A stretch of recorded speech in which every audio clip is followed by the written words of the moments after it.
महत्त्वाच्या घडामोडींचा विस्ताराने आढावा घेणार आहोत। बुलेटिनच्या सुरुवातीला बातमी आहे पुणे जमीन व्यवहार प्रकरणासंदर्भातली।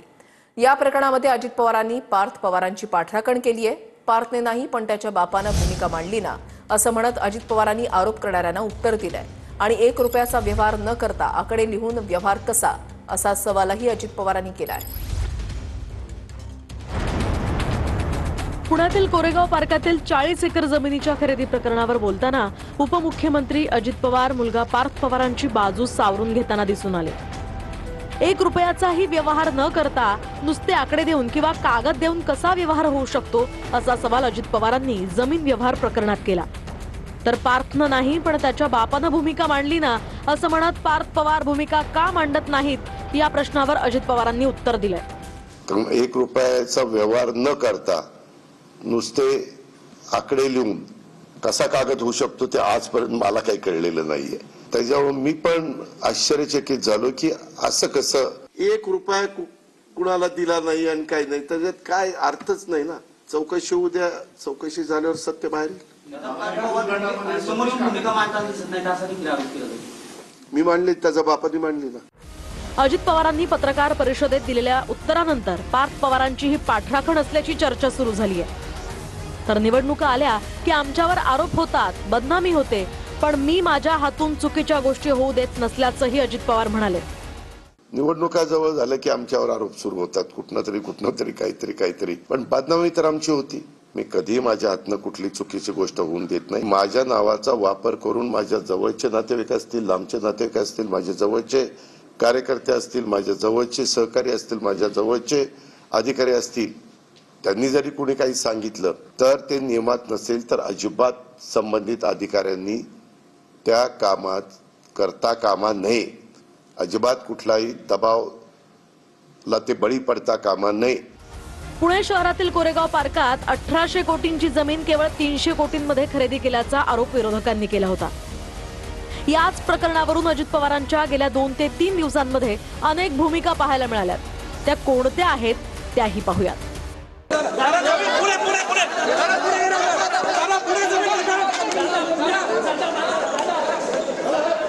चुकीच्या कामाचं समर्थन केलं नाही। जर चूक झाली तर मी कबूल करतो, ही माझ्याकडनं चूक झाली, मी ती दुरुस्त करतो, परंतु ह्याच्यात माझा दुरान्वय पण संबंध नाही। मी कुणाशी चर्चाही केलेली नाही, मी त्याच्या संदर्भात कुणाशी बोललेलो पण नाहीये। यामध्ये ते जे काही डॉक्युमेंट झालेले होते ते सगळे कॅन्सल करण्यात आलेले आहेत। जो काही व्यवहार झालेला होता तो कॅन्सल करण्यात आलेला आहे। खरं तर त्याचं खरेदी खतच व्हायला नको होतं। ती कागदपत्र ज्यावेळेस बघितली ना त्यावेळेस रजिस्ट्रारने त्याचं खरेदी खतच नोंदणीच कशी केली तेच कळत नाही। ह्याच्या संदर्भामध्ये माझं डायरेक्ट ब्लड रिलेशनच तिथं होतं, म्हणून मी सांगितलं की ही चौकशी व्यवस्थितपणे झाली पाहिजे। मुख्यमंत्र्यांनी पण ते ताबडतोब सूचना दिल्या। तर अजित पवारांच्या पार्थ पवारांबद्दलच्या भूमिकेवरून विरोधकांनी निशाणा साधलाय। या सगळ्या गोष्टींना मुख्यमंत्री, दोन्ही उपमुख्यमंत्री आणि सरकारच जबाबदार असल्याचा आरोप रोहित पवारांनी केलाय आणि हाकेंनी अजितदादांच्या राजीनाम्याची मागणी केली आहे। जे कोणी दोषी असतील त्यांच्यावर योग्य ती कारवाई होईलच असं मोहोळ यांनी म्हटलंय। सत्तेत असो किंवा सत्तेच्या बाहेर असो, कुणीही जर बेकायदेशीर काम करण्याचा प्रयत्न करत असेल तर त्यांच्यावर कारवाई ही झालीच पाहिजे असं म्हणत चुलत भाऊ रोहित पवारांनी पार्थ पवारांच्या प्रकरणावर प्रतिक्रिया दिली आहे। तर दोषी असणाऱ्यांवरती योग्य कारवाई होईल असं म्हणत मुरलीधर मोहोळ यांनी यावर भाष्य केलंय। सत्तेतल्या नेत्यांचे नातेवाईक असू द्या, विरोधातल्या नेत्यांचे नातेवाईक असू द्या, नाहीतर व्यावसायिक असू द्या, नाहीतर तुमचं सरकारशी कुठेही घेणं देणं नाही। जर तुम्ही इल्लीगल गोष्ट करत असाल तर मग तुमच्यावर कारवाई त्या ठिकाणी झाली पाहिजे। त्याची चौकशी सुरू आहे, काही लोकांवरती केलेली आहे। जे त्याच्या चौकशीत समोर येईल ते निश्चितपणे माननीय मुख्यमंत्र्यांनी सांगितले त्याच्यावरती निश्चितपणे कायदेशीर कारवाई जे कोणी दिसेल होईल, त्याच्यामध्ये सहभागी असेल तेव्हा कारवाई होईल। पोलीस योग्य दिशेने त्याचा तपास करत आहेत। दरम्यान नको त्यावेळी बोलणाऱ्यांनी आता बोलावं अशी टीका करणाऱ्या मंत्री शिरसाटांवर रोहित पवार यांनी पलटवार केलाय। काही लोकांना राजकारणामध्ये थोडासा किडा असतो, नसलेल्या विषयावर असे विद्वानासारखे बोलतात आणि जसं काही तेच मुख्य न्यायमूर्ती आहेत किंवा ते त्यांचाच कायदा चालतो. आता यांची दातखिळी बसली तर मला आता असं वाटायला लागलं यांची वाचा गेली की काय. शिवसरांना मला सांगायचं आहे की तुम्ही तुमच्या बाबतीतलं बोला. जो काय भ्रष्टाचार 5,000 कोटी रुपयाचा तुम्ही केलेला आहे त्याच्याबद्दल मात्र तुम्ही कुठं तोंड तिकडं उघडत नाही आणि नको त्या विषयामध्ये तोंड तुम्ही जर उघडत असाल तर एकदा समोरासमोर येऊ द्या. पुण्यातल्या या जमीन व्यवहार प्रकरणामध्ये पार्थ पवारांना वाचवण्याचा प्रयत्न केला जात असल्याचा आरोप काँग्रेसचे प्रदेशाध्यक्ष हर्षवर्धन सपकाळ आणि हाकेंनी केलाय. पहिल्याच दिवशी या संदर्भामध्ये अजित पवारांनी जनाची नाही तर मनाची बाळगून राजीनामा द्यावा. भाजपमध्ये थोडी जरी नैतिकता शिल्लक असेल तर त्यांनी अजित पवारांना तात्काळ मंत्रिमंडळातून बरखास्त करावं. त्यांना वाचवण्याचा प्रयत्न आहे. कारण अजित पवारांजवळही देवेंद्र फडणवीसांचे मोठे मोठे गफले आणि त्यांनी लाटलेला जमिनीचा चिठ्ठा त्यांच्याजवळ आहे. त्यामुळे त्यांना हा सावध खेळ देवेंद्र फडणवीस खेळत आहेत. मुख्यमंत्री महोदय, या अजितदादा पवारांचा राजीनामा घ्या. आम्ही आंदोलन करू. अजितदादा पवारांनी आपल्या पदाचा गैरवापर केलेला आहे. अजितदादा पवारांना आपल्या पदावर राहण्याचा कुठलाही नैतिक अधिकार नाही. त्यामुळं अजितदादा पवारांनी आपल्या उपमुख्यमंत्री पदाचा पहिल्यांदा राजीनामा दिला पाहिजे. हवालामार्फत पैसे शीतल तेजवानी बरोबर परदेशात गेले का, असा सवाल लक्ष्मण हाकेंनी या संपूर्ण प्रकरणावर केलाय. आता ही शीतल तेजवानी जर परदेशात पळून गेल्या असतील आणि अजितदादा पवार म्हणत असतील की या व्यवहारामध्ये आम्ही 1 रुपयाही कुणाला दिला गेला नाही, तर मला वाटतंय की हवालानं पैसे त्या शीतल तेजवानी बरोबर परदेशात गेले का याचाही विचार होणं आवश्यक आहे. टीका करण्याच्या आधी थोडी प्रकरणाची माहिती घेतली असती तर महाराष्ट्राच्या जनतेसमोर अज्ञान दिसलं नसतं. भाड्यानं बोलायचं म्हटल्यानंतर त्यांना बोलावंच लागणार, कारण त्यांचा सातत्यानं प्रयत्न अजितदादावरती आणि पवार कुटुंबावरती टीका करून प्रकाश झोतात राहण्याचा त्यांचा प्रयत्न असतो. शीतल तेजवानी आणि सूर्यकांत येवलेंच्या अडचणी वाढणार आहेत. शीतल तेजवानीची इमिग्रेशन विभागाकडून माहिती मागवण्याची तयारी सुरू झाली आहे. बावधन पोलिसांकडून माहिती मागवली जाणार आहे. शीतल तेजवानी परदेशात असल्याचा पोलिसांना संशय आहे, तर निलंबित तहसीलदार सूर्यकांत येवलेंनी पूर्वी घेतलेल्या आदेशांची चौकशी होणार आहे. पार्थ पवार जमीन गैरव्यवहार प्रकरणी तेजवानी येवलेंच्या अडचणी वाढणार. शीतल तेजवानीची इमिग्रेशन विभागाकडून माहिती मागवण्याची तयारी सुरू. तेजवानी संदर्भात बावधन पोलिसांकडून माहिती मागवली जाणार. तेजवानीचा देशाबाहेर प्रवास झाला आहे का याची माहिती मिळणार. शीतल तेजवानीनं परदेशात पलायन केल्याचा पोलिसांना संशय आहे. तेजवानीवर बावधन, खडक या 2 पोलीस स्थानकात गुन्हा दाखल आहे. शीतलच्या पतीवर 42 कोटींचं तर शीतलच्या कंपनीवर 6 कोटींचं कर्ज आहे. तर दुसरीकडे निलंबित तहसीलदार सूर्यकांत येवले यांनी याआधी घेतलेल्या आदेशांची चौकशी होणार आहे. पूर्वी घेतलेल्या आदेशांमध्ये अनियमितता आहे का हे तपासलं जाणार आहे. जमीन पुणे शहराच्या तहसीलदारांना रिकामी करायची होती, FIR मध्ये उल्लेख. पुण्यातील खडक पोलीस ठाण्यातील 7 नोव्हेंबरच्या FIR मध्ये नोंद. पुण्याचे नायब तहसीलदार प्रवीण बोर्डे यांच्या तक्रारीनंतर FIR दाखल. पुणे शहराचे तहसीलदार येवले यांचं 9 जून 2025ला उपजिल्हाधिकारी कार्यालयातील सहाय्यक संचालकांना पत्र. येवले यांनी कोणत्या विभागाला पत्र लिहिलं होतं त्याचा FIR मध्ये उल्लेख नाही. या पत्रावरून येवले यांनी बेकायदा पद्धतीनं अधिकार वापरले असं दिसतं, असा FIR मध्ये उल्लेख. BSIच्या वरिष्ठ अधिकाऱ्याच्या दाव्यानुसार 44 एकर जमीन सध्या केंद्राच्या BSIला भाडेतत्वानं देण्यात आली. पुण्यातील BSIचे प्रमुख डॉक्टर ए बेनियामिन यांच्या कार्यालयाला काही महिन्यांपूर्वी मुंढव्याची जमीन रिकामी करण्याचे आदेश होते. आदेशाचं पत्र मिळाल्यानंतर जिल्हाधिकाऱ्यांशी संपर्क साधला असता चिंता करण्याची गरज नसल्याचं सांगण्यात आलं, असं सुद्धा डॉक्टर बेनियामिन यांनी सांगितलंय. जमीन रिकामी करण्याचे आदेश देणारं पत्र मिळाल्यानंतर आश्चर्यचकित झालो होतो, असा दावा सुद्धा बेनियामिन करतायत. मात्र जिल्हाधिकाऱ्यांनी आम्हाला ती जागा रिकामी करण्यास सांगितलं नाही, असंही डॉक्टर ए बेनियामिन यांनी स्पष्ट केलंय. पुढच्या बातम्यांकडे वळूया तर ठाकरेंच्या कलानगरमधल्या मातोश्री निवासस्थान आणि परिसरामध्ये ड्रोननं गिरट्या घातल्यात. मातोश्रीवर ड्रोन नेमका कोणत्या हेतूसाठी उडवण्यात आला असे प्रश्न उपस्थित झाले आणि यावर मुंबई पोलीस आणि MMRDAनं स्पष्टीकरण दिलंय. उद्धव ठाकरेंच्या मातोश्री निवासस्थानी गिरट्या घालणाऱ्या ड्रोनची आणि त्यावरून सुरू झालेल्या प्रश्नांच्या सरबत्तींची एकच चर्चा होती. मातोश्रीबाहेर ड्रोन उडताना दिसल्याची बातमी येताच मातोश्रीवर ड्रोन नेमका कोणत्या हेतूसाठी यावरून अनेक प्रश्न उपस्थित होऊ लागले. शिवसेनेच्या नेत्यांकडून वेगवेगळे आरोप केले जात असताना MMRDA कडून हा ड्रोन मुंबई पोलिसांच्या परवानगीनं सर्वेक्षण करण्यासाठी उडवण्यात आल्याचं स्पष्ट करण्यात आलंय. मातोश्रीबाहेर ड्रोन उडताना दिसला. ड्रोन पाहिल्यानंतर अनेक प्रश्न उपस्थित करण्यात आले. MMRDAनं परवानगी घेऊन BKC खेरवाडीमध्ये ड्रोन उडवले असं पोलिसांनी म्हटलंय. पॉट टॅक्सीसाठी MMRDA कडून सर्वेक्षण असं मुंबई पोलिसांकडून सांगण्यात आलंय. मुंबई पोलिसांकडून हे स्पष्टीकरण देण्यात आलं, मात्र तरीही त्यावरून आदित्य ठाकरेंनी ट्विट करत अनेक सवाल उपस्थित केले. सकाळी आमच्या निवासस्थानात डोकावून पाहताना एक ड्रोन पकडला गेला आणि जेव्हा माध्यमांना याबद्दल माहिती मिळाली तेव्हा MMRDA म्हणतंय की मुंबई पोलिसांच्या परवानगीनं BKC साठी सर्वेक्षण केलं जात होतं. ठीक आहे, कोणत्या सर्वेक्षणात तुम्हाला घरांमध्ये डोकावून पाहण्याची आणि पकडले जाताच तत्काळ उडून जाण्याची परवानगी मिळते? रहिवाशांना माहिती का दिली गेली नाही? MMRDA संपूर्ण BKC साठी फक्त आमच्याच घरावर पाळत ठेवत आहे का? MMRDAनं त्याऐवजी जमिनीवर उतरलं पाहिजे आणि MTHL म्हणजेच अटल सेतू सारख्या त्यांच्या बोगस कामावर लक्ष केंद्रित केलं पाहिजे, जे की त्यांच्या भ्रष्टाचाराचे एक उदाहरण आहे. तसंच जर पोलिसांनी परवानगी दिली होती तर रहिवाशांना माहिती का देण्यात आली नाही? बंदी असताना देखील मातोश्रीच्या आजूबाजूला ड्रोनच्या घेतल्या जातात, त्याचा व्हिडिओ देखील बाहेर आलेला आहे. हे तपासाचा भाग आहे. त्याची तक्रार पोलीस खात्याकडे केली पाहिजे. पोलीस खातं याच्यावर कंट्रोल करतं. माहित नाही, मी काही नजर ठेवली नाही. आता मातोश्रीच्या बाबतीत सातत्याने धसका घेतलेली लोक असल्यामुळे ते सतत असा ड्रोन घेऊन बसा. आता त्यांना कळतं कोणी येऊन भेटून गेलं तर कळणार नाही, मग ड्रोन ठेवला पाहिजे ना. किती खालच्या पातळीवर हे लोक जात आहेत आणि किती अविश्वसनीय कारभार यांचा चालू आहे त्याचं ते द्योतक आहे. गृह मंत्रालय आहे की नाही असं शंका वाटावी असं महाराष्ट्राचा कारभार सुरू आहे. हा संपूर्ण भाग तुम्ही बघता, कलेक्टर ऑफिस आहे, शासकीय आहे.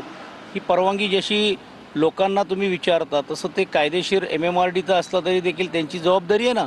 ते रहिवाशींची प्रायव्हसी आहे, त्यांच्या बाबतीत त्यांनाही विचारलं पाहिजे, त्यांनाही विश्वासात घ्यायला पाहिजे.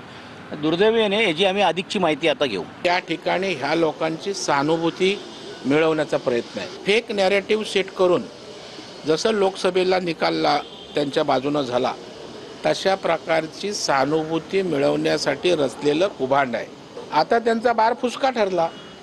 आता निश्चित झालं की MMRDचं जे काही सर्वेक्षण सुरू आहे त्याकरता ड्रोन आहेत. MMRDA कडून ड्रोन बाबत खुलासा. पॉट टॅक्सी प्रकल्पाच्या सर्वेक्षणासाठी ड्रोनचा वापर सुरू होता. पोलिसांकडून सर्व परवानग्या घेऊनच सर्वेक्षण केलं. कुर्ला ते वांद्रे मार्गे BKC पर्यंत सर्वेक्षण. 8 आणि 9 नोव्हेंबर हे 2 दिवस सर्वेक्षण सुरू होतं. पोलीस आणि MMRDA अधिकाऱ्यांच्या उपस्थितीत शासनमान्य संस्थेकडून सर्वेक्षण झालं. KDMC निवडणुकीपूर्वी भाजपमध्ये महत्वाचे पक्षप्रवेश झाले तर दीपेश म्हात्रेंचा भाजपमध्ये प्रवेश झाला असून ठाकरेंच्या पक्षाला धक्का बसलाय. शिंदेच्या सेनेच्या माजी नगरसेविका पूजा म्हात्रेंचाही भाजपमध्ये प्रवेश झाला असून स्थानिक राजकारण तापलंय. दरम्यान आज रात्री भाजपचे 2 माजी नगरसेवक विकास म्हात्रे आणि कविता म्हात्रेंचा शिंदेच्या सेनेमध्ये प्रवेश होणार आहे. कल्याण डोंबिवली महानगरपालिका निवडणुकीपूर्वी ठाकरेंच्या शिवसेनेला धक्का बसला. जिल्हा प्रमुख आणि डोंबिवलीतील प्रभावी नेते दीपेश म्हात्रे यांनी रवींद्र चव्हाणांच्या उपस्थितीत भाजपात प्रवेश केला. रवींद्र चव्हाणांविरोधात विधानसभेला लढलेल्या उमेदवाराचाच भाजपात प्रवेश झालाय. 2019ला मनसेकडून मंदार हळवे चव्हाणांविरोधात लढले होते. त्यांचा 2021 मध्ये भाजपात प्रवेश झाला. 2024च्या निवडणुकीत दीपेश म्हात्रे देखील चव्हाणांविरोधात लढले होते. आता त्यांचाही भाजपात प्रवेश झालाय. विरोधी उमेदवाराला भाजपात घेण्याची चव्हाणांची परंपरा कायम असल्याचं दिसून आलं. खाली जे नेतृत्व आहे, खालचे जे नेते आहेत त्यांचं काम करण्याची पद्धत त्याला कुठेतरी सर्व सामान्य कार्यकर्ता कंटाळतो आणि त्याच्यामुळे त्या पक्षामध्ये राहण्याचा निर्णय मी घेतला नाही आणि आज भारतीय जनता पार्टीमध्ये प्रवेश करतोय.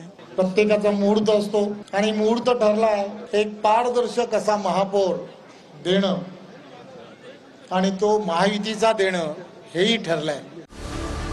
भाजपनं आपल्या पक्षात शिंदेच्या शिवसेनेच्या माजी नगरसेविका पूजा योगेश म्हात्रेंसह पदाधिकाऱ्यांना सुद्धा प्रवेश दिला.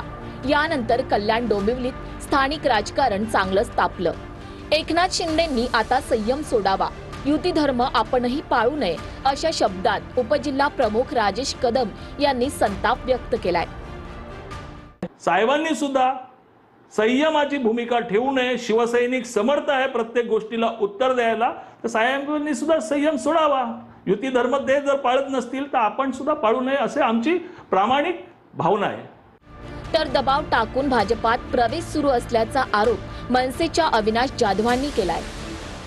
या सगळ्या राजकीय लोकांवर विविध प्रकारचा दबाव टाकला जातोय, प्रकरणं बाहेर काढली जात आहेत आणि त्यातून हे प्रवेश होत आहेत. कर्जमाफीच्या वादग्रस्त विधानानंतर राधाकृष्ण विखे पाटलांकडून आता सारवासारव करण्यात आली आहे. कर्जमाफीच्या विरोधात नाही, माझ्या वक्तव्याचा विपर्यास केला असं विखे पाटलांनी म्हटलंय. दरम्यान कर्ज काढा, कर्जबाजारी व्हा, पुन्हा कर्जमाफी मागा असं वक्तव्य विखेंनी केलं होतं. राजकारण ठीक आहे, राजकारण होत राहील. राजकारणामध्ये आपल्याला जे काही अल्पसंतुष्ट लोक आहेत, जी भटकती आत्मा आहे सगळ्यांची, त्यांचा बंदोबस्त करावा लागेल. त्याला लिंबू लिंबू असं काही करत नाही, लिंबू करत नाही. परंतु उद्याचं भविष्य आमच्या या ज्या तरुणांसाठी आहे. आमचं गेलं आता सोसायटी ग्रामपंचायत निवडणूक करून सगळं सोसायटी काढायची, कर्ज काढायचं, पुन्हा कर्जबाजारी व्हायचं आणि पुन्हा कर्जमाफीची मागणी करायची. आपलं अनेक वर्ष काम चालू आहे, त्यांची काही चिंता नाही. महायुती सरकारमध्ये जाहीर केले देवेंद्रजींनी की 100% आम्ही शेतकऱ्यांचे कर्ज माफ करणार आहोत, हे आपल्या सरकारने जाहीरच केलेलं आहे. मला वाटतं ह्या विधानाचा विपर्यस्त होतोय. कारण नसताना मला त्याच्या फार वेदना झालेल्या आहेत की असं काही शेतकरी कर्जमाफीच्या विरोधात मी आहे काय, त्या विरोधात बोलतोय असं अजिबात भूमिका नव्हती, यापूर्वी कधी नव्हती. नाव राधाकृष्ण ठेवायचं आणि कृत्य मात्र कंसाची करत असेल तर हे कंसाची औलाद हाकून काढा त्या पार्टीतून. फडणवीस साहेब एका इकडे कर्जमाफीची घोषणा करतं, तारीख देतं आणि हे वाचाडवीर मंत्री महोदय सांगतं का कर्जमाफी किती डाव द्यायची, काय करायचं, किती डाव लुटायचं तुम्ही त्याचं ठरलं नाही पाहिजे. अरे शुक्र माना लोक तुम्हाला मारत नाही. मी तर म्हणतो जो राधाकृष्ण विखे पाटलाची गाडी फोडून ना त्याला 1 लाखाचं बक्षीस मला ऐकू. मी तर फोडणारच आहे भेटला तर, पण हे नालायकी थांबवा, आम्ही सहन करणार नाही. बच्चू माझे मित्र आहे, त्यांनी सगळ्या जर माझ्याशी बोलले असते, चर्चा केली असते की एकदम मी काय म्हटलं, मी नंतर सगळ्या माध्यमांसमोर बोलताना खुलाशावर बोललो. मी मात्र बच्चूबाईंचा खुलासा ऐकला पाहिजे. त्यांचा अजूनही काही गैरसमज असेल त्यांच्याशी बोलेल. मनसेसोबतच्या युती संदर्भात सध्या कोणताही प्रस्ताव नाही असं हर्षवर्धन सपकाळ यांनी म्हटलंय. 12 तारखेलाही असा कोणताही प्रस्ताव येण्याची शक्यता धुसर असल्याचं त्यांनी म्हटलंय. राष्ट्रीय पातळीवर याबाबत चर्चा होईल असं हर्षवर्धन सपकाळ यांनी स्पष्ट केलंय.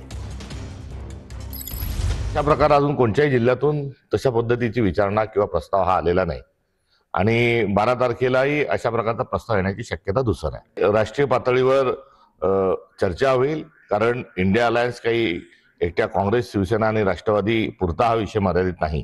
तर इंडिया अलायन्स हा कन्याकुमारी पासून तर काश्मीर पर्यंत आणि गुजरात पासून तर आसाम, मिझोराम, मेघालयापर्यंत विविध पक्ष त्यामध्ये सहभागी आहे. त्यामुळे हे नेतृत्व एकत्रित स्वरूपामध्ये त्या संदर्भात निर्णय घेतील. नंदुरबारच्या देवगोई घाट परिसरात स्कूल बस दरीमध्ये कोसळली आणि या बस अपघातामध्ये 2 विद्यार्थ्यांचा मृत्यू झालाय, तर 53हून अधिक विद्यार्थी जखमी झाले. त्यातील 17 विद्यार्थ्यांची प्रकृती ही गंभीर आहे. घटनास्थळावरून चालक फरार झाला असल्याची माहिती मिळतेय. नंदुरबारमध्ये देवगोई घाट परिसरात आश्रमशाळेच्या विद्यार्थ्यांची बस 100 ते 150 फूट खोल दरीत कोसळली. यात 5 वर्षांच्या मुलासह 16 वर्षीय विद्यार्थिनीचा मृत्यू झालाय. 53हून अधिक विद्यार्थी जखमी झालेत, तर 17हून अधिक जण गंभीर जखमी आहेत. हे विद्यार्थी जळगावच्या 40 गावातील मेहुणबारे आश्रमशाळेचे विद्यार्थी आहेत. आश्रमशाळेच्या 2 बस आज दिवाळीच्या सुट्टीनंतर विद्यार्थ्यांना घेण्यासाठी नंदुरबारच्या अक्कलकुवा तालुक्यातील गावांमध्ये गेल्या होत्या. विद्यार्थी घेऊन यातील एक बस देवगोई घाटातून जात असताना मोलगी परिसरात तिचा अपघात झाला. चालकाचं गाडीवरील नियंत्रण सुटल्यानं बस थेट दरीत कोसळल्याची प्राथमिक माहिती मिळते.